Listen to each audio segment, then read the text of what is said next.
जय माताजी मित्रों, जय श्री कृष्ण, हर हर महादेव। तो आज હું તમને એકાદશ પૂજા વિશે થોડી માહિતી આપીશ।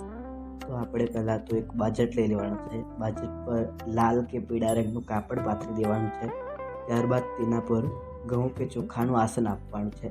આસન આપ્યા બાદ તે આસન પર ગણપતિ બાપ્પા, હનુમાનજી અને કાલભૈરવ આ ત્રણેય ભગવાનનું સ્થાપન કરવાનું છે। તેમને કંકુનો તિલક કરી, ચંદનનો તિલક કરી તેમને ચોખાથી કે ફૂલોથી વધાવી લેવાના છે। ત્યારબાદ ભગવાન વિષ્ણુ કે કૃષ્ણના ફોટો સ્થાપિત કરી તેમને પણ ચંદન અને કંકુનો ચાલો કરી અને ચોખાથી વધાવી લેવાના છે। ત્યારબાદ ગીતાનો પાઠ કરીએ અથવા તો ઓમ નમો ભગવતે વાસુદેવાય નમઃ આ મંત્રનો જાપ કરવાનો છે।